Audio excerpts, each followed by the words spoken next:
In this module, we will review additional detail on various leadership styles and behavior theory that is part of our project management body of knowledge.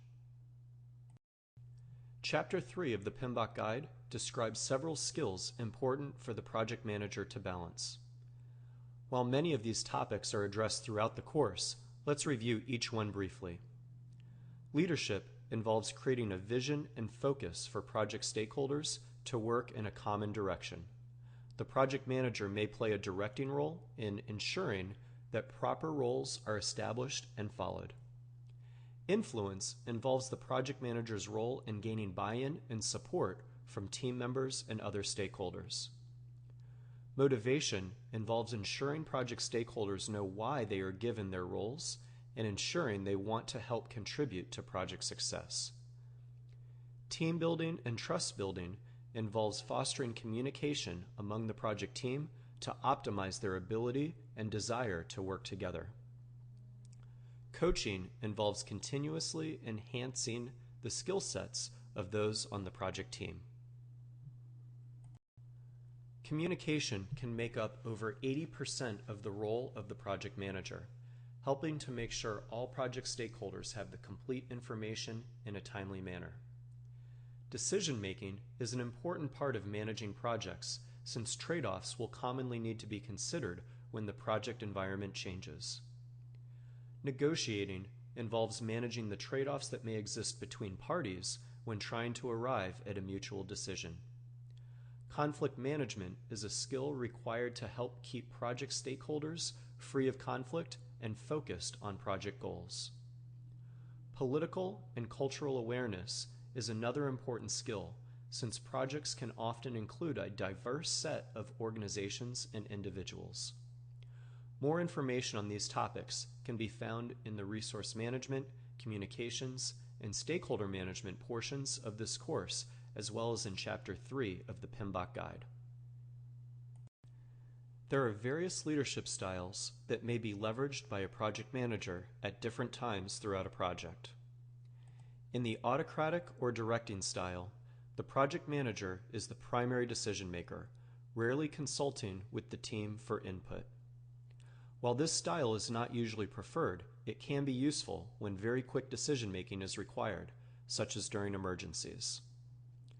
In the bureaucratic or persuading style, the project manager focuses the team members on following policy, rules, and procedures during decision-making. This may enhance compliance, but limit creativity.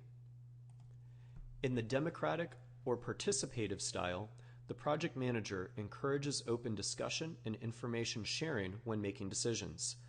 This style is good for building high team morale, as the team wants to feel like they are helping to contribute to project success. Finally, in the laissez-faire or delegating approach, the project manager delegates decision-making to the project team. This can also be referred to as a hands-off approach.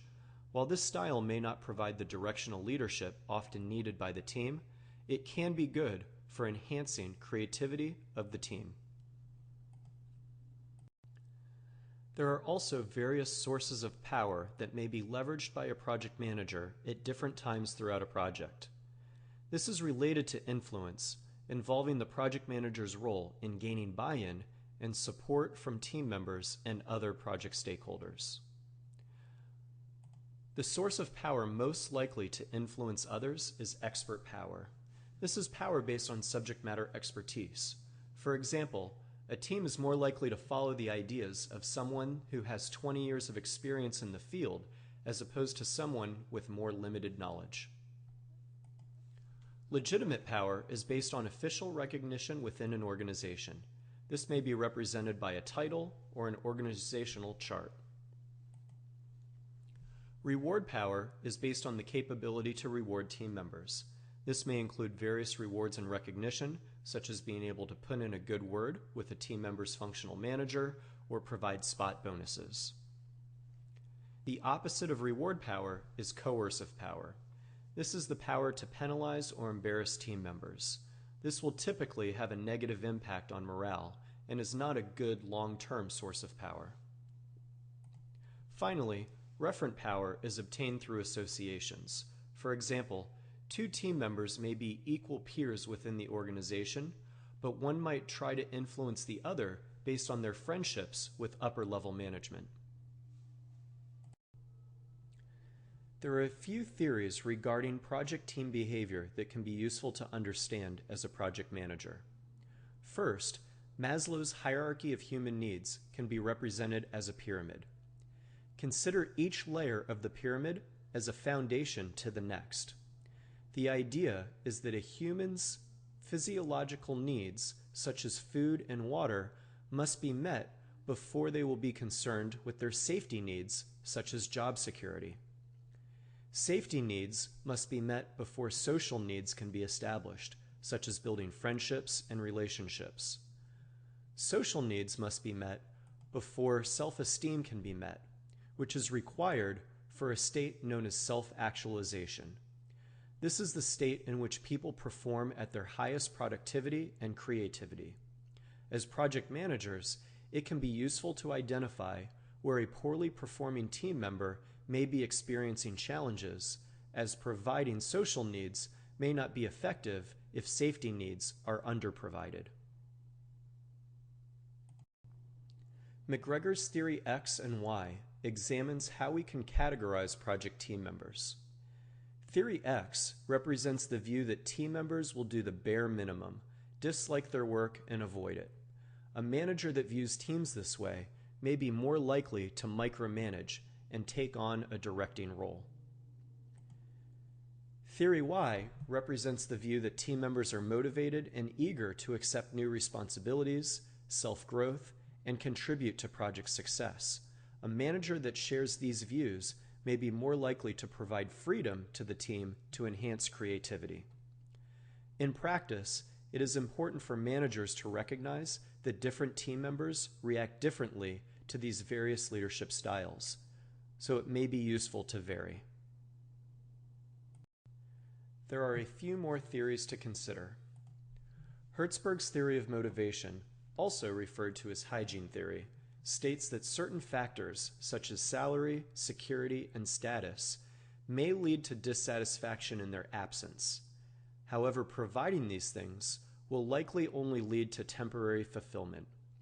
In contrast, there are better motivators such as challenging work, responsibility, and recognition that can contribute to more long-term fulfillment, loyalty, and job satisfaction.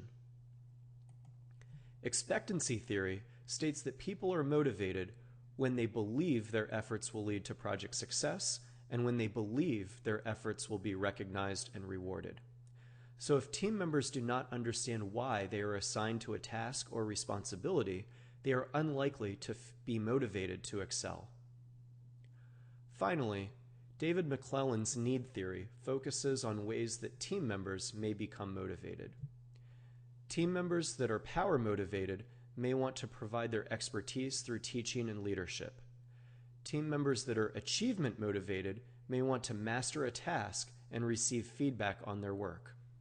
Team members that are affiliation motivated may want to work in teams, groups, and brainstorming sessions.